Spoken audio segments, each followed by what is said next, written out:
శుభోదయం మిత్రులారా, వార్తా కథనాలపై విశ్లేషణ కార్యక్రమం టీజీటీవీ మార్నింగ్ న్యూస్ కు స్వాగతం. నేను మీ జల్లి సత్య.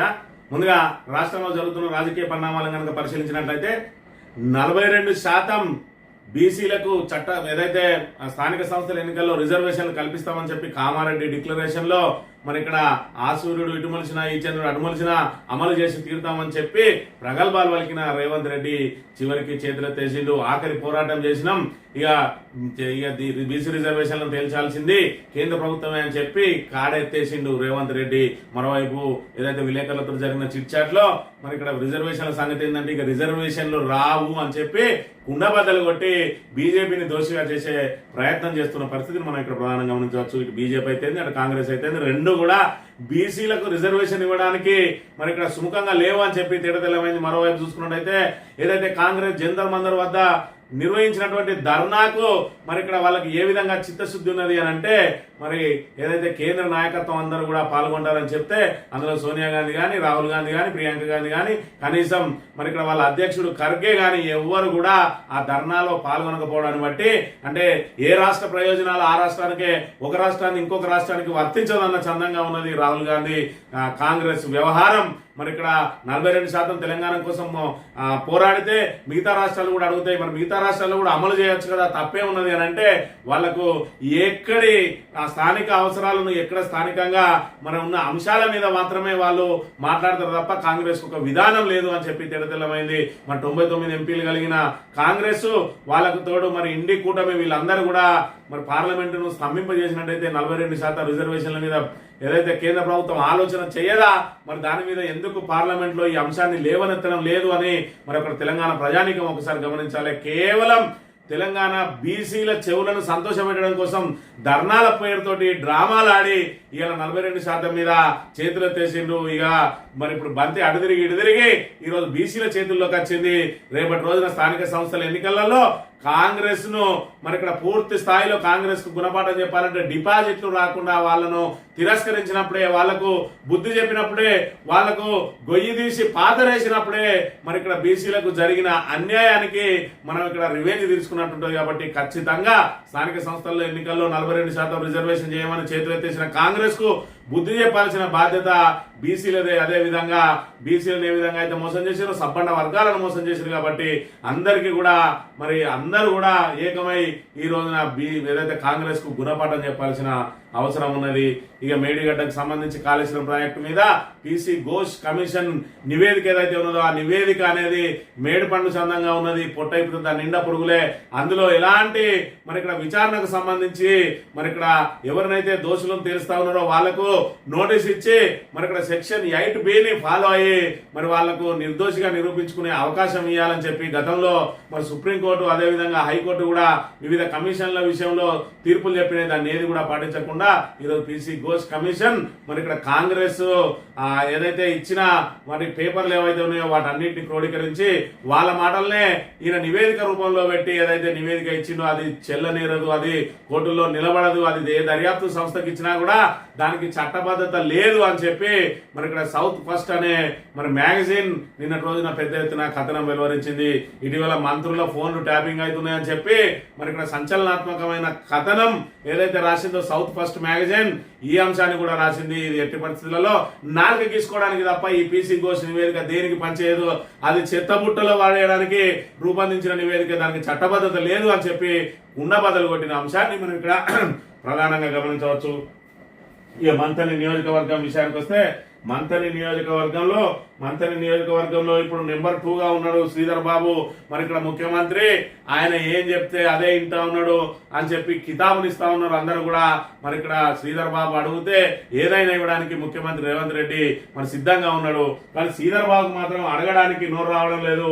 ఇక్కడ చూసుకున్నట్లయితే మంత్రి మరి సొంత నియోజకవర్గం మరి ఇక్కడ ఏదైతే మంత్రి నియోజకవర్గంలో ఉన్న రోడ్ల దుస్థితి చూస్తే మాదేపూర్ మండలంలోని పలుగుల కుంట్లం గ్రామానికి వెళ్లే ప్రధాన రహదారి బురద గుంతలమయం. 40 ఏళ్లుగా మంత్రి నియోజకవర్గాన్ని దుద్దిల కుటుంబం పాలించిన సక్రమంగా రోడ్లు వేయలేకపోతున్నారని మండిపడ్డ ప్రజలు. గ్రామాలకు అంబులెన్స్ కూడా వచ్చే పరిస్థితి లేదంట ఆవేదన అని ఇక్కడ చూసుకున్నట్టయితే 20 నెలల వచ్చి మరి కనీసం ఈ రోడ్డును కూడా పూర్తి చేయలేకపోతే మరోవైపు చూసుకున్నట్టయితే పెద్దపల్లి నుంచి మరి ఇక్కడ మంతని వరకు ఉన్న రహదారిలో మరి అస్తవ్యస్తంగా ఉన్నది.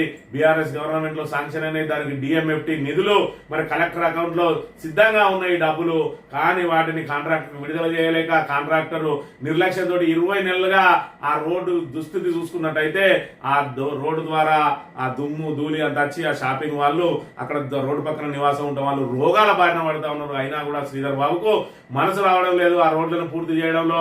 మరి ఇక్కడ ఈయన కనీసం ఈ రోడ్లు రవాణా సౌకర్యమే కల్పించలేని ఈ మంత్రి ఇక మన మంత్రి ప్రజలకు ఏం చేస్తాడని చెప్పి ఒకసారి మంత్రి ప్రజలు ఆలోచన చేసుకోవాలి. ప్రతిపక్షంలో ఉన్నప్పుడు గొప్ప గొప్ప మాటలు మాట్లాడిన శ్రీధర్ బాబు అధికార పక్షంలోకి వచ్చిన తర్వాత ఇప్పటి వరకు ఏ ఒక్క పని అయినా పూర్తి చేసిన ప్రజలకు ఉపయోగపడేనంటే అది శూన్యం అని చెప్పాలి.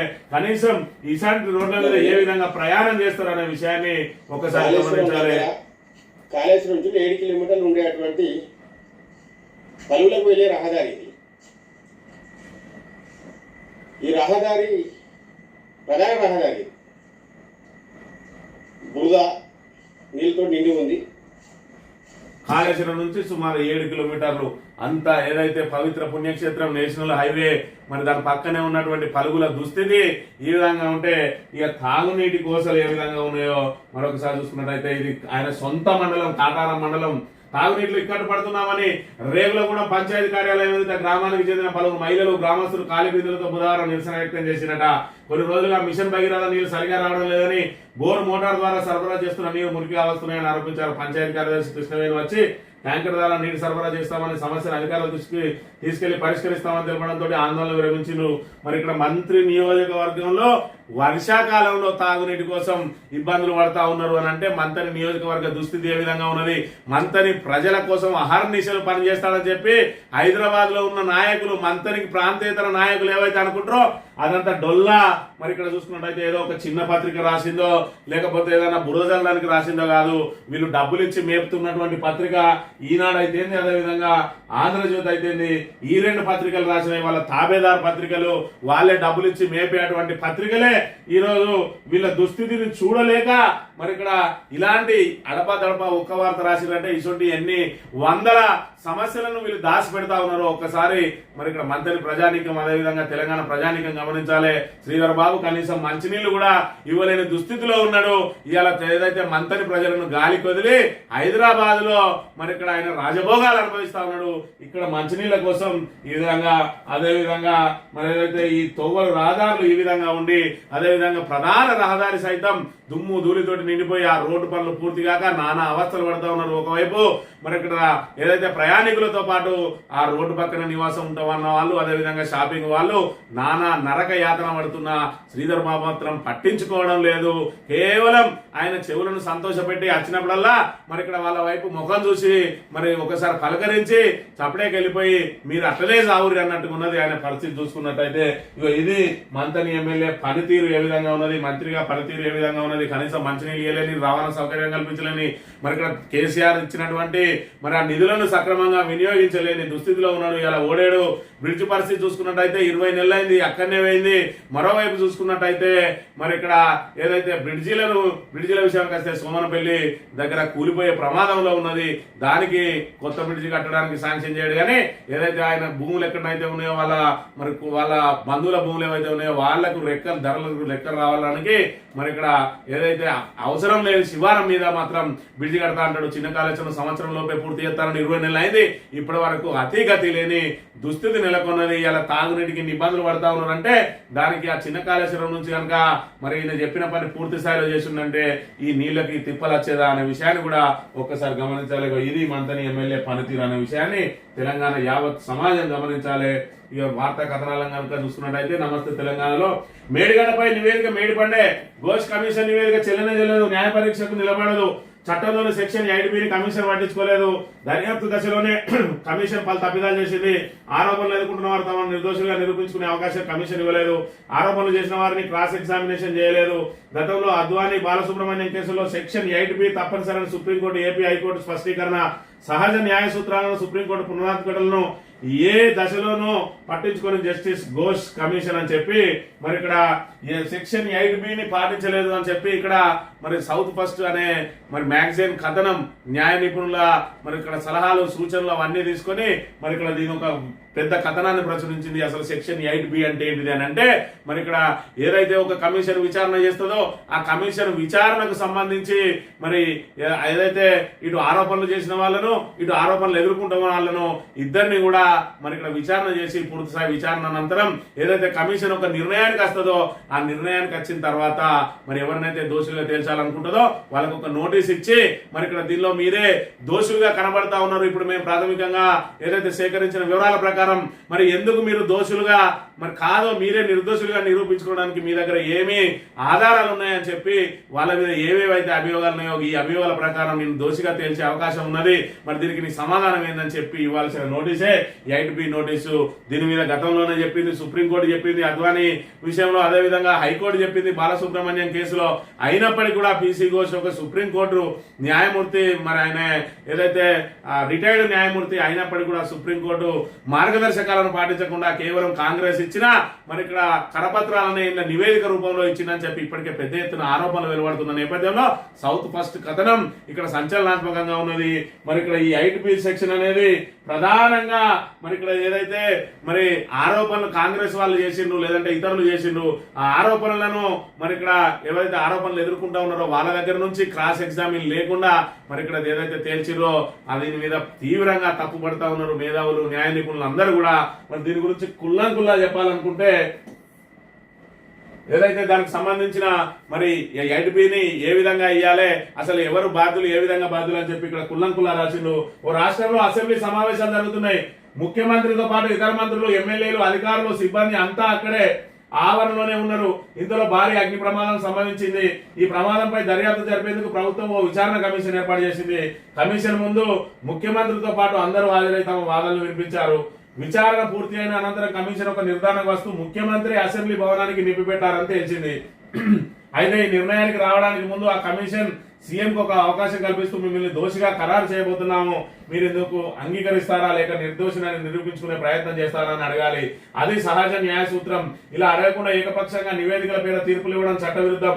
అలాంటి విచారణ కమిషన్ల నివేదికల నిష్ఫలం, నిరర్ధకం అని 2 కేసుల్లో సుప్రీంకోర్టు, ఉమ్మడి ఆంధ్రప్రదేశ్ హైకోర్టులో తేల్చి చెప్పినాయని చెప్పి మరి ఇక్కడ ఏదైతే ఒకరి మీద ఆరోపణ వస్తుందో అంటే ఇప్పుడు ముఖ్యమంత్రి ఏదైనా ముఖ్యమంత్రి ఇతర మంత్రులు అందరూ కూడా ఒక సభలో ఉన్నప్పుడు సభకు కనుక అగ్ని ప్రమాదం జరిగితే ఒక ఉదాహరణ తీసుకొని చెప్పింది. అగ్ని ప్రమాదం జరిగింది అనుకుందాం. ఆ జరిగింది అనుకుంటే దాని మీద అసలు అగ్ని ప్రమాదానికి కారణం ఏంది, ఎవరు దీనికి కారకులు అని చెప్పి ఒక కమిషన్ వేస్తే ప్రభుత్వం ఆ కమిషన్ మరి ఇక్కడ ముఖ్యమంత్రి ఆ భవనానికి నిప్పు పెట్టిందని చెప్పి మరి ఇక్కడ తేలిస్తే మరి అప్పుడు ఏం చేయాలి ఆ కమిషన్ అంటే ఆ ముఖ్యమంత్రికి నోటీస్ ఇచ్చి మరి ఇక్కడ చూసుకున్నట్టయితే మీరు ఏదైతే దీనికి సంబంధించి మిమ్మల్ని దోషిగా ఖరారు చేయబోతున్నాం, మీరు ఇందుకు అంగీకరిస్తారా లేదంటే నిర్దోషిగా నిరూపించుకుంటారా అని చెప్పి ఆయనకు నోటీస్ ఇవ్వాలి. అదే 8B నోటీసు. మరి సెక్షన్ 8B ఏదైతే అనుసరించి సహజ న్యాయ సూత్రాలకు అనుగుణంగా ఈ కమిషన్ ముందుకు పోవాలి. మరి ఇక్కడ కేసీఆర్ ను దోషిగా అని చెప్పి తేల్చింది అని చెప్పి ఏదైతే కాంగ్రెస్ ప్రభుత్వం చెప్తాందో 665 పేజీల నివేదికను 60 పేజీలకు కుదించి మరి ఏదైతే జనాలకు పబ్లిక్ ముందు పెట్టిందో మిగతా అన్నింటినీ కూడా దాచేసి 60 పేజీలను ఏదైతే ప్రజల ముందు పెట్టిందో అందులో కేసీఆర్ ను దోషి అని చెప్పి పదే చెప్తా ఉన్నది. ఒకవేళ కమిషన్ కనుక నిజంగానే దోషిగా తేల్చినా కూడా సెక్షన్ 8B ప్రకారం సహజ న్యాయ సూత్రాలకు అనుగుణంగా ఎందుకు నోటీస్ ఇవ్వలేదు, నోటీస్ ఇవ్వకపోతే అది మరి ఇక్కడ నాలుక గీసుకోవడానికి కూడా పనిచేయని మరి ఇక్కడ ఖచ్చితంగా చెత్తబుడలో పడేయాల్సిన చెత్త నివేదిక అని చెప్పి మరి ఇక్కడ ఈ కథనం తేల్చి చెప్తున్న అంశాన్ని మనం ఇక్కడ ప్రధానంగా గమనించాలి. ఇక రైతుల పాలన శాపంగా కాంగ్రెస్ పాలన. కాళేశ్వరంపై నిందలు వేసి రైతులకు నీళ్లు ఇవ్వడం లేదు. రాష్ట్రంలో 2014 నాటి పరిస్థితుల్లో మండలిలో ప్రతిపక్ష నేత సిరికొండ ఎస్ఆర్ఎస్పీ కింద 2,30,000 ఎకరాలకే నీళ్లు ఇస్తామనడం దుర్మార్గం. కాంగ్రెస్ ప్రభుత్వ వైఖరిపై మాజీ ఎమ్మెల్యే పెద్ది సుదర్శన్ రెడ్డి ధ్వజం. కాంగ్రెస్ ప్రభుత్వంలో వ్యవసాయం దండగానే పరిస్థితి మళ్లీ వచ్చింది. రైతులు యూరియా కోసం ఇబ్బందులు పడుతున్నారు. గోదావరిలో నీళ్లున్న బేసాలకు పోయి భారీ ప్రాజెక్టులను నిర్వీర్యం చేస్తా ఉన్నారని చెప్పి మరి ఇక్కడ చూసుకున్నట్టయితే రైతులకు పాలిటంగా ఏదైతే రైతుల పాలిట శాపంగా మారింది కాంగ్రెస్ పాలన. ఎందుకంటా ఉన్నారంటే గతంలో వ్యవసాయం దండగా అన్నారు. వ్యవసాయం చేయడానికి మరి ఇక్కడ ఆంధ్రప్రదేశ్ లో అన్ని రకాల అవకాశాలు కల్పించారు. ఉమ్మడి ఆంధ్రప్రదేశ్ లో ఉన్నప్పుడు ప్రస్తుత ఆంధ్రప్రదేశ్ లో అప్పటి సీమాంధ్రలో అన్ని రకాల అవకాశం కల్పించి 3వ పంట కూడా నీళ్లు ఇవ్వడానికి ప్రయత్నం చేస్తే తెలంగాణలో మాత్రం మరి ఇక్కడ ఏదైతే వర్షం మీద ఆధారపడి మాత్రమే, బోర్బావుల మీద ఆధారపడి మాత్రమే మరి ఇక్కడ వ్యవసాయం చేసేవారు. అలాంటిది మరి కేసీఆర్ ప్రభుత్వం వచ్చిన తర్వాత తెలంగాణ ప్రత్యేక తెలంగాణ ఏర్పడ్డ తర్వాత నీటికి కొరత లేకుండా మిషన్ కాకతీయ చెరువులను పునరుద్ధరించి కాళేశ్వరం లాంటి బృహత్తరమైన ప్రాజెక్టును కట్టి రాష్ట్రం నలుమూలలా కాళేశ్వరం జలాలను మరి ఇక్కడ ఏదైతే సాగునీటికి తాగునీటికి మరి ఇక్కడ కొత్త కొత్త రిజర్వాయర్లు నిర్మించి మరి 140 టీఎంసీల నీటిని నిల్వ ఉంచే విధంగా తయారు చేస్తే ఈ రోజు మళ్ళీ కాంగ్రెస్ ఉమ్మడి ఆంధ్రప్రదేశ్ నాటి పరిస్థితులు తీసుకొస్తా ఉన్నాయి. ఇలా కన్నెపల్లి నుంచి నీటిని ఎత్తిపోసే అవకాశం ఉన్నా కూడా సుందిల్లా అన్నారం మీద కావాలని చెప్పి బట్టగాల్సి మీదేసి అవి కూడా మరి ఇక్కడ ఏదైతే ప్రమాదంలో ఉన్నాయని చెప్పి నమ్మబలికి ఈ రోజు మరి గోదావరిని ఎండబెట్టి మరి ఇక్కడ ఏదైతే జలకలతో ఉట్టిపడే గోదావరిని ఎడారిగా మార్చి ఇవాళ రైతుల పాలిట శాపంగా మారింది. మరి దీని మీద ఏదైతే 3 సంవత్సరాల దాకా ఈ కాంగ్రెస్ పరిపాలన ఏదైతే రాక్షస పాలన ఉన్నదో దాన్ని అనుభవించక తప్పని పరిస్థితి ఇప్పటికీ మరి మెల్లమెల్లగా 2 సంవత్సరాలు గడిచిపోయింది. ఏదైతే మరి ఇక్కడ కాంగ్రెస్ చూపించిన అరచేతిలో వైకుంఠాన్ని చూసి ప్రజలు భ్రమపడి ఈ రోజు కాంగ్రెస్ కోటేసిండ్రో మరి ఇక్కడ పూర్తిగా నిట్ట నీరున మునిగిపోయిన పరిస్థితి. ఇవాళ రైతులను రోడ్డున పడేసిన దుస్థితి ఏర్పడతా ఉన్నది. అందుకే మొన్నటి రోజున పుట్ట మధుకర్ గారి ఆధ్వర్యంలో కన్నెపల్లి పంప్ హౌస్ ముట్టడికి వెళ్ళింది బీఆర్ఎస్. అక్కడ చూసుకున్నట్టయితే మీరు ఆన్ చేస్తారా, మమ్మల్ని ఆన్ చేయమంటారా అని చెప్పి మరి వాళ్ళకు ఒక వారం రోజులు టైం ఇవ్వడం జరిగింది. వారం రోజుల్లోపు కనుక వాళ్ళు ఏదో ఒక నిర్ణయం తీసుకోకపోతే ఖచ్చితంగా బీఆర్ఎస్ మరి కేటీఆర్ గారి ఆధ్వర్యంలో, హరీష్ రావు గారి ఆధ్వర్యంలో అందరు కూడా బీఆర్ఎస్ శ్రేణులు రైతులను కలుపుకొని వచ్చి కన్నెపల్లి పంప్ హౌజులు మేమే ఆన్ చేస్తాం, మరి అన్నారం సుందిల గేట్లను కూడా మేమే చేసి నీటిని మరి ఖచ్చితంగా రైతులకు అందజేసే ప్రయత్నం చేస్తామని చెప్పి తీవ్రంగా హెచ్చరించిన పరిస్థితిని కూడా మనం ఇక్కడ ప్రధానంగా గమనించవచ్చు. ఇక కేంద్రం అండతోనే బరకచర్ల నిర్మాణం, గోదావరి జలాల దోపిడీకి ఏపీ కుట్రలు చోద్యం చూస్తున్న రేవంత్ ప్రభుత్వం. బీఆర్ఎస్ ఇచ్చిన వాయిదా తీర్మానాన్ని కాంగ్రెస్ బీజేపీలు అడ్డుకుంటున్నాయి.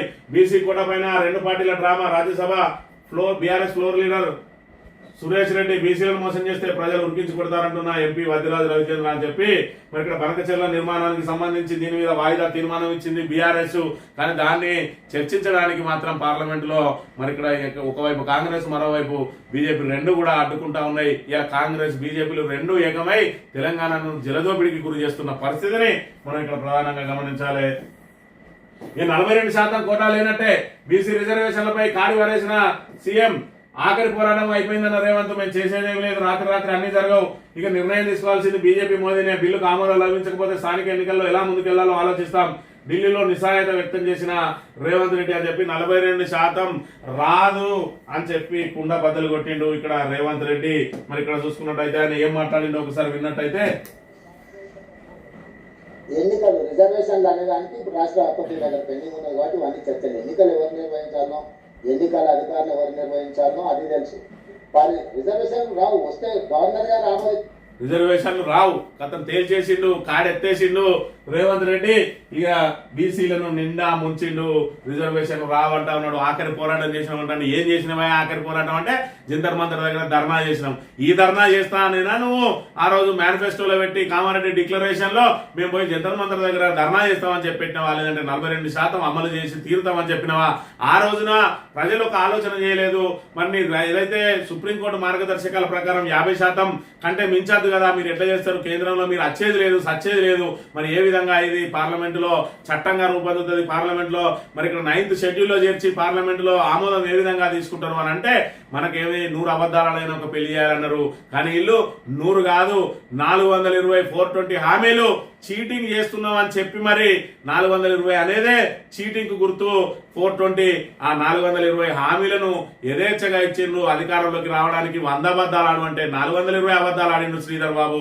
ఆ 420 అబద్ధాలు ఆడి ఇవాళ అధికారంలోకి వచ్చి ప్రజలను నిండా ముంచుతా ఉన్నారు. బీసీలను అయితే కేవలం మరి ఇక్కడ 42% పెట్టి ఆశ పెట్టి మీకు విద్య, వైద్యం, ఉద్యోగాలలో మరి ఇక్కడ అన్నిట్లో కూడా మీకు 42% ఇస్తాం. మరి ఇక్కడ ఏదైతే స్థానిక సంస్థల్లో 42% అమలు చేసి తీరుతామని చెప్పి అందరినీ బురిడి కొట్టించి ఇవాళ 20 నెలల నుంచి కేవలం 42% మరి ఇక్కడ బీసీలకు రిజర్వేషన్ కల్పిస్తామనే మిషతోటి ఇవాళ స్థానిక సంస్థలను పూర్తిగా నిర్వీర్యం చేసిండు. పల్లెల్లో పాలన పడికేసింది, పారిశుద్ధ్యం పడికేసింది. ఇవాళ పల్లెలు కంపు కొడతా ఉన్నాయి. అయినా కూడా ఇప్పటి వరకు స్థానిక సంస్థల ఎన్నికలు నిర్వహించలేదు. ఒకవైపు కేంద్రం నుంచి ఆల్రెడీ 1 సంవత్సరం 1500 కోట్ల నిధులు వెళ్ళిపోయినాయి.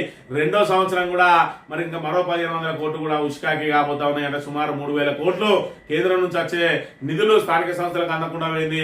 మరి రాష్ట్ర ప్రభుత్వం నెల నెల ఇవ్వాల్సిన నిధులను కూడా కోత పెడతా ఉన్నది. దాంతో ఊళ్ళలో కనీసం బల్బు కూడా పెట్టలేని దుస్థితి నెలకొన్నది. దీనికి అందరికి కూడా వీళ్ళు ఇచ్చిన హామీ ఏదైతే ఉన్నదో మోసపు హామీ, ఆ మోసంతో ఇలా తెలంగాణ ప్రజానీకం బీసీలు ఏ విధంగా మోసపోయారు, ఏ విధంగా గోసపడతా ఉన్నారో ఒకసారి అర్థం చేసుకోవాలి.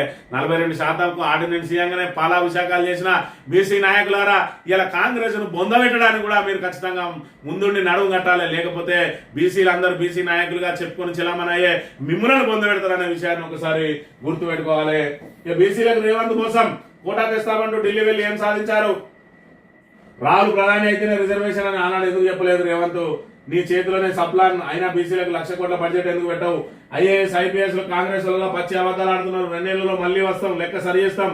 ఫిరాయింపు నేతలకు ఏ పార్టీలో ఉన్నారో చెప్పుకునే ధైర్యం కూడా లేదని అంటున్న కేటీఆర్ బీఆర్ఎస్ లో చేరిన పరిగి నాయకులు అని చెప్పి మరి ఇక్కడ చూసుకున్నట్లయితే బీఆర్ఎస్ కు బీసీలకు రేవంత్ మోసం చేసి కోటా తెస్తా అని చెప్పి ఏం సాధించిన అని చెప్పి అడుగుతా ఉన్నాడు. ఇక్కడ మరి కేటీఆర్ ఇక్కడ చూసుకున్నట్లయితే ఒక బీసీలకే కాదు సబ్బండ వర్గాలకు మోసం చేసిండు. ఇవాళ రైతులకు మరి ఇక్కడ రుణమాఫీ 2 లక్షల రుణమాఫీ మీరు కేసీఆర్ రుణమాఫీ చేసిండు కదా, మరి ఇక వెంటనే 2 లక్షల రుణమాఫీ తెచ్చుకొని నేను రాగానే డిసెంబర్ 9వ తేదీన మీకు మొత్తం మరి ఇక్కడ రుణమాఫీ చేసేస్తా. 2 లక్షల పైన ఉన్న వాళ్ళు కూడా కట్టేరి, మిగతా కట్టేరి 2 లక్షల వరకు రుణమాఫీ, అందరికి 2 లక్షల రుణమాఫీ అన్నాడు. ఆఖరికి సగం మందికే చేసి సాప చుట్టేసిండు. ఇక రైతు బంధు 10,000 ఇస్తాడు, నేను 15,000 ఇస్తా అన్నాడు. మరి రైతు బంధు మీరు 2 పంటలకే ఇస్తాను కదా, ఏమైంది సన్నాసి అన్నాడు. మరి సన్నాసి ఒక్క పంట కూడా తెలియని పరిస్థితి ఈ రోజు తెలంగాణలో నెలకొన్నది. మరోవైపు చూసుకుంటే విత్తనాల పరిస్థితి ఏ విధంగా ఉన్నది, మరోవైపు చూసుకుంటే యూరియా ఎంత కొరత ఉన్నది అనే విషయాన్ని కూడా మనం ఇక్కడ ప్రధానంగా గమనించాలి. ఏదైతే మరి ఇక్కడ ఆయన ఇప్పటి వరకు అర్ధ సెంచరీ కొట్టిండు, 50 సార్లు ఢిల్లీ పోయొచ్చిండు. మరి ఇక్కడ బీసీ రిజర్వేషన్ల కోసం పెద్ద దండునే పట్టుకొని పోయిండు. మరి ఇక్కడ గతంలో చూసుకున్నట్టయితే మరి ఇక్కడ ఢిల్లీకి వెళ్ళేటప్పుడు అప్పట్లో తెలంగాణను మరి చివరి అంకానికి వచ్చిన రోజున కేసీఆర్ ఏం చెప్పిండు ఆయన మాటలను ఒకసారి మనం ఇక్కడ పరిశీలించినట్టయితే, నాడు తెలంగాణ ఉద్యమ సారథి కేసీఆర్ ఏపీ నుంచి ఢిల్లీకి వెళ్తున్నా తిరిగి తెలంగాణలోనే కాలు పెడతా అని చెప్పిండు. ప్రత్యేక తెలంగాణ సాధించి చూపించిండు. మరి రేవంత్ రెడ్డి ఢిల్లీ వెళ్లి కనీసం బీసీలకు రిజర్వేషన్ అయినా సాధించిండా అంటే ఇక తెలంగాణ ప్రజలు చెప్పాలి. ఆ రోజు కేసీఆర్ చివరి అంకం రోజు ఏం చెప్పిండు, నేను ఢిల్లీకి వెళ్తానా, ఈ రోజు ఉమ్మడి ఆంధ్రప్రదేశ్ నుంచి వెళ్తానా, ప్రత్యేక తెలంగాణ ఏర్పడ్డ తర్వాత ప్రత్యేక తెలంగాణ రాష్ట్రంలోనే నేను అడుగు పెడతా, ఆ ప్రకటన వచ్చిన తర్వాతనే అడుగు పెడతా అన్నాడు. అన్నమాట ప్రకారం సాధించి చూపించిండు. ఇవాళ బీసీల రిజర్వేషన్ల కోసం ఢిల్లీ వెళ్తానం, 3 రోజుల పాటు అక్కడ ఉండి కేంద్రం మెడలు వంచుతా అన్నాడు. కేంద్రం మెడలు వంచుడు కాదు కదా, కేంద్ర ప్రభుత్వానికి మరి ఇక్కడ ఏదైతే వాళ్ళ కనీసం వాళ్ళ గోరు కూడా అంచలేకపోయింది అనే విషయాన్ని మనం ఇక్కడ ప్రధానంగా గమనించాలి. జంతర్ మంతర్ వద్ద మరి ఇక్కడ డ్రామా ఆడి ఆ డ్రామాను పూర్తి చేసి ఇక కాడెత్తేసి రేవంత్ రెడ్డి బీసీ రిజర్వేషన్ మీద. రైతు యాత్రపై పోలీసుల దౌర్జన్యం, కొడంగల్ లిఫ్ట్ బాధితుల పాదయాత్రను అడ్డుకునే యత్నం, పోలీసులను తోసుకుంటూ వెళ్ళిన రైతులు మద్దతు తెలిపిన నారాయణపేట మాజీ ఎమ్మెల్యే రాజేందర్ రెడ్డి కంటతడి పెట్టిన మహిళా రైతులు అని చెప్పి కొడంగల్ ముఖ్యమంత్రి సొంత నియోజకవర్గంలో రైతుల దుస్థితి చూడండి. ఇలా కొడంగల్ లిఫ్ట్ కు సంబంధించి వాళ్ళ నష్టపరిహారం కోసం వాళ్ళు ఏదైతే భూములను కోల్పోతా ఉన్నారో భూసేకరణ చేసే సమయంలో ఆ రైతులను ఒప్పించి మెప్పించి భూసేకరణ చేయాల్సిన ముఖ్యమంత్రి సొంత నియోజకవర్గంలో ఉన్న రైతులనే సంతృప్తిపరచలేకపోతా ఉన్నాడు. అంటే ఈయన రాష్ట్ర స్థాయిలో ఏ విధంగా మరి రైతులను సంతోషపడతారో ఒకసారి గమనించాలి. ఈ సాక్షి దినపత్రిక విషయానికి వస్తే ముఖ్యమంత్రి ఏదైతే రాహుల్ గాంధీ తోటి ఫోటో దిగడమే ఇక్కడ రేవంత్ రెడ్డికి అదృష్టంగా మారింది. ఢిల్లీ ఇండియా కూటమి విందు కార్యక్రమంలో రాహుల్ గాంధీతో సీఎం రేవంత్ రెడ్డి అట మరి అక్కడ పోయి ఎగవాడి ఫోటోలు దిగుతాడు. కానీ ఈయన పెట్టిన బీసీ ధర్నాకు రాహుల్ గాంధీ ఎందుకు రాలేదు? ఒక్కసారి తెలంగాణ ప్రజానీకం ఆలోచన చేసుకోవాలి. రేవంత్ రెడ్డి అంటేనే మరి ఇక్కడ దూరంగా తిరుగుతా ఉన్నాడు ఏది రాహుల్ గాంధీ. ఇక్కడ ఆయన దగ్గరికి పోయి మరి ఇక్కడ ఫోటోలు దిగి నేను రాహుల్ గాంధీకి దగ్గరనే ఉన్నా అని చెప్పుకునే ప్రయత్నం చేస్తా ఉన్న పరిస్థితి. ఈ స్థానిక సంస్థల ఎన్నికల మీద ఆల్రెడీ 42% మీద కాడెత్తేసింది కాబట్టి రేవంత్ రెడ్డి ఇక ఏం చేద్దామనే దాని మీద ముందుకు పోతాను. జర్నలిస్ట్ కూడా అడిగిందట ఏ విధంగా పోదామని. దీని మీద 3 మార్గాలు ఆలోచన చేస్తారట. ఎందుకంటే సెప్టెంబర్ 30 ఉన్నది దీనికి గడువు కాబట్టి దీని లోపల మనం నిర్ణయం తీసుకోవాలని చెప్పి మరి ఏదైతే దీని మీద ముందుకెళ్దామా, పాత రిజర్వేషన్ ప్రకారం ముందుకెళ్దామా, లేదంటే కేంద్రం నిర్ణయం కోసం మరికొంత కాలం వేచుద్దామా అని చెప్పి చెప్తున్న పరిస్థితి. మరి 42% రిజర్వేషన్లు అమలు చేయడంలో ఏదైతే 42% రిజర్వేషన్లు అమలు జరిగేలా జీవో ఇద్దామా, లేదంటే పాత జీవో ప్రకారం ఎన్నికలకు వెళ్లి పార్టీ పరంగా 42% అమలు చేద్దామా అని చెప్పి ఈ 3 ఆప్షన్ల మీద జర్నలిస్టుల అభిప్రాయం కోసం మరి ఇక్కడ కోరిండట. నిన్న రోజున కేంద్రం నిర్ణయం కోసం వేచి చూద్దామా, లేదంటే పాత రిజర్వేషన్ల ప్రకారం పోయి పార్టీల పరంగా 42% ఇద్దామా, మరి ఇక్కడ లేదంటే మరి జీవో ఇద్దామా అని చెప్పి ఆలోచన చేస్తాడు. జీవో ఇస్తే కోర్టుకు పోతే అక్కడ ఆగుతుంది 42%కి. మరి అదేవిధంగా పాత రిజర్వేషన్ ప్రకారం పోతే మరి ఇక్కడ ఏదైతే కాంగ్రెస్ ను మరి ఇక్కడ పుట్టి ముంచుతారు. మరి ఇప్పుడు ఏం చేయాలి? మరి ఇంకా బదనాం చేసే కాడ చేసినాం కానీ అయినా కూడా బీసీల నుంచి స్పందన రావడం లేదు, ప్రజల నుంచి స్పందన రావడం లేదు. కాబట్టి ఖచ్చితంగా స్థానిక సంస్థల ఎన్నికల్లో కాంగ్రెస్ ను మరి భూస్థాపితం చేయడానికే మరి ఇక్కడ సిద్ధపడతా ఉన్నారు అనే విషయాన్ని మనం ఇక్కడ గమనించాలి. రైతుల ప్రయోజనాలపై రాజీపడం, సాగు మత్స్య పాడి పరిశ్రమను కాపాడుకుంటూ అవసరమైతే భారీ మూల్యం చెల్లించడానికైనా సిద్ధం. అన్నదాతలు, మత్స్యకారులు, పాడి రైతుల సంక్షేమానికి అత్యధిక ప్రాధాన్యం తేల్చి చెప్పిన ప్రధాని నరేంద్ర మోడీ.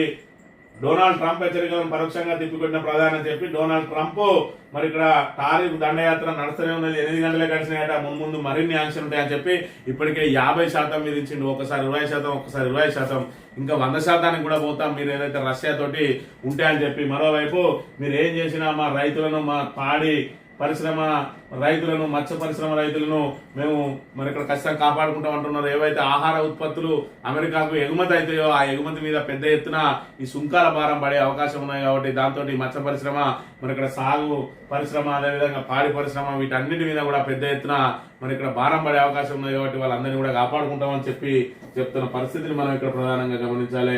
రేవంత్ కేసీఆర్ ఫోబియా పట్టుకున్నది. మరి ఇక్కడ రేవంత్ రెడ్డి ఎక్కడ మాట్లాడినా కేసీఆర్ కేసీఆర్ కేసీఆర్ అని కేసీఆర్ చెప్పమే చేస్తా ఉంటాడు. ప్రజలకు ఏమి హామీలు ఇచ్చినాం, ఏమి అమలు చేసినాం, ఇంకేం చేయకపోతున్నాం, ప్రభుత్వం విజన్ ఏంటిది, ఏ టైంలో ఏం చేయగలుగుతాం, ఈ 6 గ్యారెంటీలను ఏ విధంగా అమలు చేయబోతాం అనే ఎలాంటి అవకాశాలు, ఎలాంటి దాని మీద ముందస్తు ప్రణాళిక ఉన్నది. కేవలం కేసీఆర్ ను తిట్టు, కేటీఆర్ ను తిట్టు, మరి ఏదైతే డైవర్షన్ చేయి, డైవర్షన్ పాలిటిక్స్ చేసి మరి ఇక్కడ సమస్యల నుంచి బయటవాడు. అదే తప్ప ఒక్క పని కూడా చేయడు. ఆల్రెడీ రాజగోపాల్ రెడ్డి చెప్తాడు, ఇకనైనా తిట్లు మానవే, నిన్ను జనం చీకొడతాండ్రు.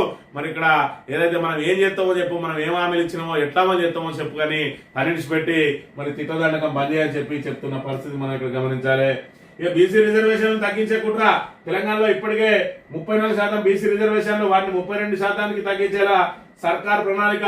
బీసీలను మోసం చేయడమే తెలంగాణ మోడల్. బీఆర్ఎస్ కాంగ్రెస్ లకు ప్రత్యామ్నాయం బీజేపీనే. మీడియా సమావేశంలో కేంద్ర మంత్రి కిషన్ రెడ్డి మరి ఇక్కడ బీజేపీ ఒక్కడే పెట్టింది. బీసీలలో నువ్వు ఏదైతే 10% ముస్లింలను కలిపి వాళ్ళు కూడా బీసీలే అని చెప్పి వాళ్ళకి 10% కేటాయిస్తున్నావో మరి దాంతో మరి ఇప్పటివరకు 34% బీసీలకు రిజర్వేషన్ అమలైతే నువ్వు 42% అమలు చేస్తా అన్నా కూడా అలా 10% ముస్లింలు తీసేస్తే 32%. కాబట్టి ముస్లింలకు బీసీలలో రిజర్వేషన్ కల్పిస్తే మేము ఒప్పుకునేది లేదు అని చెప్పి ఒక మెలుగబెట్టి ఈరోజు 2 పక్షాలు కూడా బీసీలకు అన్యాయం చేస్తున్న పరిస్థితిని మనం చూడాలి.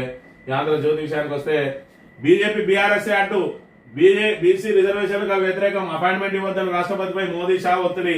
ఓకే, బీజేపీ అడ్డు అంటే దానికి ఒక అర్థం ఉన్నది.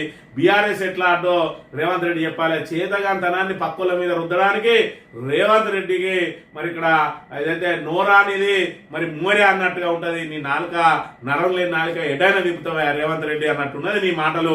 మరి ఇక్కడ బీఆర్ఎస్ ఏ విధంగా బీసీలను అడ్డుకుంటా ఉన్నది. నువ్వు అసెంబ్లీలో తీర్మానం చేసిన రోజు బీఆర్ఎస్ ఏమన్నా వ్యతిరేకించిందా, లేదంటే మరి ఇక్కడ కోర్టుకు పోయిందా, లేదంటే ఏదైనా రాష్ట్రపతికి లేఖ రాసిందా, ప్రధానమంత్రికి లేఖ రాసిందా?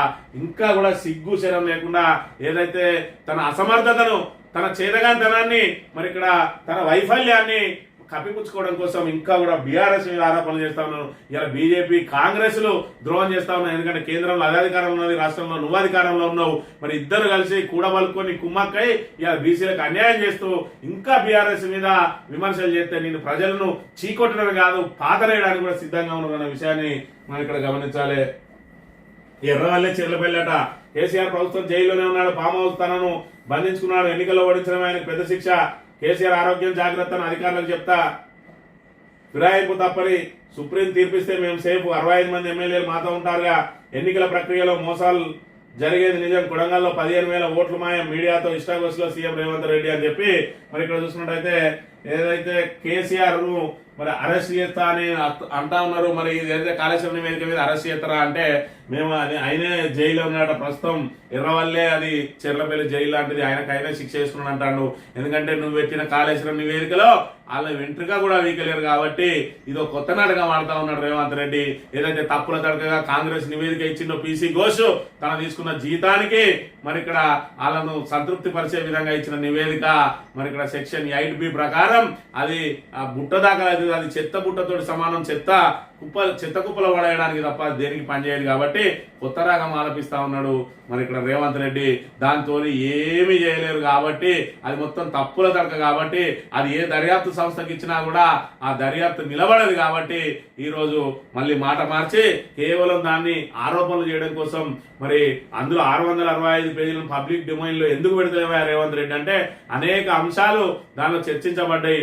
ఆయన పేర్కొన్న అంశం ఏదైతే ఉన్నదో అది దేనికి కూడా ఏదైతే లీగల్ గా నిలబడదు కాబట్టి దాన్ని కేవలం బదనాం చేయడానికే వాడుకుంటా ఉన్నాడు పీసీ ఘోష్ నివేదికను తప్ప అది చట్టబద్ధంగా నిలబడేది కాదు, కోర్టులలో నిలబడేది కాదు. కాబట్టి ఈ రోజున మేము ఆయనను శిక్షించాం, మేము ఆయనను అరెస్ట్ చేయమని చెప్తా ఉన్నాడు. అరెస్ట్ చేయడానికి నీ దగ్గర ఆధారాలు ఇవి, అలా అవినీతి జరిగితే కదా నువ్వు అరెస్ట్ చేసేది, దానికి సంబంధించిన ఆధారాలు ఉంటే కదా నువ్వు అరెస్ట్ చేసేది. అరెస్ట్ చేసే అవకాశం అయితే రేవంత్ రెడ్డి వదులుకుంటున్నా అని చెప్పి ఒక్కసారి ప్రజానీకం అంతా కూడా గమనించాలి. హైదరాబాద్ పై వర్ణ గర్జన, గంటన్నర పాటు దంచుకున్న వాహన, చెరువులను తలపించిన రహదారులు, మునిగిన కార్లు, కొట్టుకుపోయిన బైకులు, రోడ్ల మీద 4-5 కిలోమీటర్ల మేర ట్రాఫిక్ జామ్, కాలనీలు జలమయం, ఇళ్లలోకి వరద. కాజగూడలో 13.3 సెంటీమీటర్లు, గచ్చిబౌలిలో 12.6 సెంటీమీటర్లు, నగరంలో అనేక చెట్ల 10 సెంటీమీటర్లు. అత్యవసరం అయితే తప్ప ఇళ్ల నుంచి బయటకు రావద్దు అంటున్న ముఖ్యమంత్రి రేవంత్ రెడ్డి. యాదాద్రి జిల్లా ఆత్మకూరులో 14.8 సెంటీమీటర్లు. మరి ఇక్కడ కాడు ఎత్తేసినావు ఆల్రెడీ, నువ్వు బీసీ రిజర్వేషన్ కోసం ఢిల్లీకి పోయి పీకిందేమీ లేదు. కనీసం ఇక్కడ ప్రజలు నానక యాతన పడతా ఉన్నారు. వీళ్ళనన్నా చూడవా, మున్సిపల్ మంత్రి నువ్వే, ముఖ్యమంత్రి నువ్వే. గతంలో ఈ సన్నాసులు ఎడవేండు, ఈ మంత్రి ఎడవేండు, ముఖ్యమంత్రి ఎడవేండు, ఈ సన్నాసులు ఈ నీళ్ళలో మునిగిపోతుంటే ఏం చేస్తానన్నావు. మరి ఇవాళ ఆ మాటలు నీకు వర్తించాయా? ఇప్పుడు బీఆర్ఎస్ వాళ్ళనరా ఈ సన్నాసి ఎటువేండు. మరి ఇక్కడ ఈ మున్సిపల్ మంత్రి, ఈ ముఖ్యమంత్రి, ఈ సన్నాసులు ఏం చేస్తాను ఇలా. మరి ఇక్కడ ఏదైతే ఇక్కడ నీట మునిగిపోతా ఉంటాయి అని చెప్పి మరి బీఆర్ఎస్ కూడా అదే విమర్శలు చేస్తుందిగా. ఒకసారి విమర్శలు చేసే ముందు మరి మనం అధికారంలోకి వచ్చినప్పుడు కూడా మరి ఈ రకమైన విమర్శలు వస్తాయి. వాళ్ళ కోసం మనం అహర్నిశలు కృషి చేయాలి. మరి ఇక్కడ మున్సిపల్ మంత్రిగా ఆ రోజు కేటీఆర్ ఇల్లు తిరిగిండు నీళ్ళలో. మరి నువ్వు ఇవాళ కనీసం రోడ్డు మీదకి వచ్చే అవకాశం ఉన్నదా నీకు? ఇవాళ రాజభోగం అనుభవించుకుంటా మరి ఏదైతే పక్క పార్టీలను తిట్టుకుంటా కాలం వెల్లదీస్తా ఉన్నాడు రేవంత్ రెడ్డి అనే విషయాన్ని మనం ఇక్కడ గమనించాలి. ఇంకా ఉన్నదట మరి ఏదైతే సుంకాలు అమల్లోకి వచ్చి కొన్ని గంటలైంది, ఇంకా ఉన్నదంటే మరి ఇక్కడ రాబోయే రోజుల్లో 100% సుంకాలు విధించడానికి కూడా ప్రయత్నం చేస్తాడు. ఏది ఏమైనా అమెరికాకు ఎగుమతులు బంద్ చేసుకోవడానికి అన్ని దేశాలు కనుక మరి ఇక్కడ ఒక నిర్ణయానికి వచ్చినట్టయితే మరి అప్పుడే ట్రంప్ మెడలు వచ్చినట్టు అవుతుంది కదా తప్ప ఇవాళ అమెరికా మీద ఆధారపడ్డ దేశాలను ఈ రకంగా వేధిస్తున్న పరిస్థితులు అయితే మనం ఇక్కడ చూడాలి. ఇక పగడ్బందీగా ఓట్ల చోరీ, ఓటర్ల జాబితాలో అనర్హులు ఎవరు ఆ చిట్టా ఇవ్వండి, తొలగించిన అర్హుల పేర్లను తెలియజేయండి అని చెప్పి పగడ్బందీగా ఓట్ల చోరీ జరిగింది. మరి ఇక్కడ కొన్ని జాగాలలోనేమో ఓట్లు పెంచినట్టు, కొన్ని జాగాలలోనేమో ఓట్లు మరి తీసేసిరంటా ఉన్నాడు. ఎన్నికల సంఘం బీజేపీ కుమ్మక్కై భారీగా అక్రమాలకు పాల్పడ్డాయి. 5 రకాల అవకతవకలతో మోసమాట. ఒక సెగ్మెంట్ పరిశీలిస్తే 1,250 తప్పుడు ఓట్లు తేలాయి. ప్రజాస్వామ్యంపై ఇది అనుబాబు. డిజిటల్ ఓటర్ల జాబితా ఇస్తే దేశవ్యాప్తంగా అక్రమాలు బయటకు వస్తాయి. న్యాయ వ్యవస్థ ఈ వ్యవహారంలో జోక్యం చేసుకోవాలంటున్న రాహుల్ గాంధీ. దాంతో మరి ఓటర్ల జాబితాలో అనర్హులు ఎవరు ఆ చిట్టా ఇవ్వండి అని చెప్తా ఉన్నాడు. బీహార్ లో మరి 5 లక్షలకు పైగా ఓటర్లను తొలగించిందంటారు. మరి వాళ్ళందరూ కాంగ్రెస్ వాళ్ళు అని చెప్పి బీజేపీలకు ఎట్లా తెలిసిందో రాహుల్ గాంధీ చెప్పాలి. మరి అక్కడ తొలగింది రోహింగ్యాలకు, బంగ్లాదేశ్ నుంచి వచ్చి స్థిరపడ్డ వాళ్ళందరికీ కూడా అక్కడ మీ తాత ముత్తాతల నుంచి ఇక్కడ ఉన్న వాళ్ళు లేదంటే భారత పౌరసత్వం కలిగిన వాళ్ళకే ఓటు ఉండాలి, బంగ్లాదేశ్ వాడు ఇక్కడ ఓటు ఎట్లెత్తాడని చెప్పి అవన్నీ తొలగిస్తే ఏదైతే బయట నుంచి వచ్చిన వాళ్ళు కానీ ఎవరు కానీ ముస్లింలంతా మా ఓటు బ్యాంకే, వాళ్ళని తొలగిస్తే బీహార్ లో మేమెట్లా గెలుస్తామని గగ్గోలు పెడతా ఉన్నాడు. మరోవైపు చూసుకుంటే మరి ఏదైతే 1,00,000కు పైగా ఎక్స్ట్రా మెంబర్స్ ను జాయిన్ చేసిందంటారు. వాళ్ళందరూ బీజేపీకి ఓటు వస్తారని. మరి వాళ్ళు ఏదన్నా బీజేపీకి అంటే ఇంతమంది కార్యకర్తలు ఒక్కో నియోజకవర్గంలో 1,00,000 మంది కార్యకర్తలు ఉంటారా వాళ్ళకు మరి ఈ రాహుల్ గాంధీ చెప్పాలి ఆడరాక మధ్యలో ఓడు అన్నట్టు. మరి అక్కడ ఏదైతే లోటుపాట్లు ఏవైతే ఉన్నాయో దానికి సలహాలు ఇవ్వాల్సింది పోయింది. రాజకీయంగా మరి ఇక్కడ ఆరోపణలు చేసుకుంటూ మీరు బంగ్లాదేశ్ అయినా మంచిదే, బర్మా అయినా మంచిదే, ఆఖరికి పాకిస్తాన్ అయినా మంచిదే, అందరికీ ఓటు అవకాశం ఇవ్వండి. ఎందుకంటే వాళ్ళందరూ కాంగ్రెస్ కి ఇస్తారు. ఎందుకంటే బీజేపీ హిందుత్వ పార్టీ కాబట్టి ఈ ముస్లింలు అందరూ హిందుత్వ పార్టీని వ్యతిరేకంగా చెప్తారు కాబట్టి కాంగ్రెస్ కి మాకు లబ్ధి జరుగుతుంది. కాబట్టి ఆడ బీజేపీ ఏదైతే బర్మా వాడైనా మంచిదే, బంగ్లాదేశ్ వాడైనా మంచిదే, పాకిస్తాన్ వాడైనా మంచిదే, ఆ ఓట్లను తీసేయకూడదు అని చెప్పి పోరాటం చేస్తున్నట్టుగా ఉన్నది రాహుల్ గాంధీ పరిస్థితి అనే విషయాన్ని మనం ఇక్కడ ప్రధానంగా గమనించాలి. $20,000 గ్రీన్ కార్డ్ అట 10 ఏళ్లకు పైగా నిరీక్షిస్తున్న వారికి అవకాశం అని చెప్పి ఒకవైపు ఇటు సుంకాల విధిస్తూనే మరి ఇక్కడ అమెరికా ఆర్థిక వ్యవస్థను మెరుగుపరచుకోవడానికి అందరి దగ్గర నుంచి డబ్బులు వసూలు చేసే ప్రక్రియకు పాల్పడుతా ఉన్నాడు ట్రంప్ అనే విషయాన్ని కూడా మనం గమనించాలి. ఈనాడు విషయానికి వస్తే డి అంటే డి అమెరికా సుంకాలపై ధీటుగా స్పందించిన భారత్, రైతుల ప్రయోజనాల ముఖ్యమైన మోదీ, భారాన్ని భరిస్తామని స్పష్టీకరణ, మరిన్ని ఆంక్షలకు సిద్ధమైన ట్రంప్, అమల్లోకి వచ్చిన 20% సుంకాలు నువ్వు ఎన్నైనా చేసుకో మేము కూడా సిద్ధమే అని చెప్పి మరి ఇక్కడ మోడీ కూడా తెగబడుతున్న పరిస్థితిని మనం ఇక్కడ ప్రధానంగా గమనించాలి. ఇది తెలంగాణ ప్రజలను అవమానించడమే. రాష్ట్రపతి అపాయింట్మెంట్ ను మోదీ అమిత్ షాలే అడ్డుకున్నారని చెప్పి మీ ఆడే సర్కారు ఏదైతే మరి ఇక్కడ 42% అమలు కాదని చెప్పి తెలిసినప్పటికీ కూడా కావాలని చెప్పి బీసీలను మోసం చేయడానికి, వాళ్ళ చెవులను సంతోషపెట్టడానికి ఏదైతే మీరు మరి ఇక్కడ అమలు చేస్తామని చెప్పిండో మీ హామీని బీజేపీ ఎందుకు అమలు చేస్తుంది? మరి ఇక్కడ మీ ఇద్దరు కూడా రాజకీయ డ్రామాలు ఆడి ఇలా బీసీలను మోసం చేస్తా ఉన్నారు. ఒకవైపు మనం ఏదైతే మోడీ మెడలు వంచుతా అంటావు, మళ్ళీ అక్కడ పోయి కాడెత్తేస్తావు. ఓన్లీ జంతర్ మంతర్ దగ్గర ధర్నా చేస్తేనే మోడీ మెడలు ఎట్లా వంచుతారు అనేది ఒకసారి తెలంగాణ ప్రజానీకం ఆలోచించాలి. మోడీ మెడలు వంచాలంటే నువ్వు ఎన్ని రకాల ప్రొటెస్టులు చేయాలి? నువ్వు ఏదైతే అక్కడ పోయి ఆత్మహత్య చేసుకొని బీఆర్ఎస్ బీజేపీ వాళ్ళు మీకు స్తూపం కడతా అంటున్నావు, ఎందుకు నువ్వే బీసీల కోసం అక్కడ ఆత్మహత్య చేసుకుంటే ఇవాళ బీసీలు అందరూ కూడా ఇక్కడ తెలంగాణలో రేవంత్ రెడ్డి విగ్రహాలు పెట్టుకొని తిరుగుతారు కదా. ఆ ఆత్మహత్య ప్రయత్నం ఏదో మరి నువ్వే చేస్తే చాలా బాగుంటది బీసీల కోసం. నీ చిత్తశుద్ధిని మరి ఇక్కడ బీసీ ప్రజలందరూ చిరకాలం నేను గుర్తుపెట్టుకుంటారు. నోటికి వచ్చినట్టు చిల్లర మాటలు బజార్ భాషతో మాట్లాడే రేవంత్ రెడ్డి, నువ్వు చేసిన ప్రొటెస్ట్ ఏంటిది? నువ్వు బీసీల కోసం చేసిన త్యాగం ఏందో ఒకసారి చెప్పు.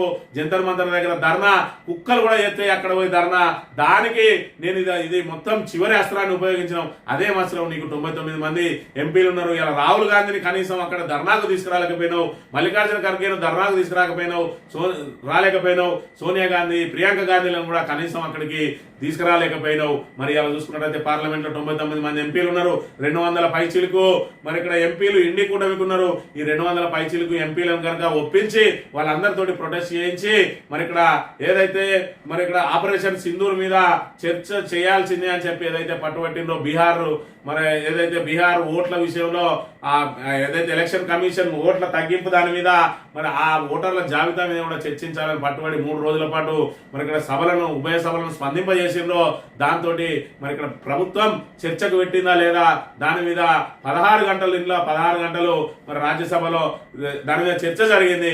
మరి బీసీ రిజర్వేషన్ల మీద ఆ రకమైన పట్టు పట్టియడానికి ఎందుకు ప్రయత్నం చేయలేదు రేవంత్ రెడ్డి?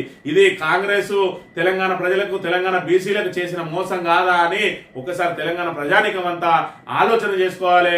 ఈ విధంగా కాంగ్రెస్ ఏ రాష్ట్రానికి సంబంధించి ఆ రాష్ట్రానికి మాత్రమే మాట్లాడుతుంది, కేంద్రంలో కాంగ్రెస్ పాలసీగా మాట్లాడది. ఇది ఓన్లీ తెలంగాణ కాంగ్రెస్ పాలసీ, దీనికి మరి అక్కడ జాతీయ పాలసీకి సంబంధం ఉండదు. కాబట్టి ఈరోజు పార్లమెంట్ లో నోరు విప్పలేదు ఇటు రాహుల్ గాంధీ కానీ లేదంటే ఇండి కూటమి కానీ ఎవరు కూడా దీని మీద మాట్లాడలేదు. కేవలం డ్రామాలు ఏదైతే డ్రామాలు ఆడి ఇవాళ చెవులను సంతోషపెట్టే ప్రయత్నం చేసిండు. ఖచ్చితంగా మీరు పార్లమెంట్ ను స్తంభింపజేయడానికి అదే చివరస్త్రం అంటారు, కానీ ధర్నాను ఏ విధంగా చివరస్త్రం అంటాడో, ఎందుకు కాడెత్తేసిండో తెలంగాణ ప్రజలు ఎక్కడికక్కడ నిలదీయాలని కోరుతూ ఇది ఈ రోజు మార్నింగ్ న్యూస్ 3 వెళ్తాం. Thank you very much.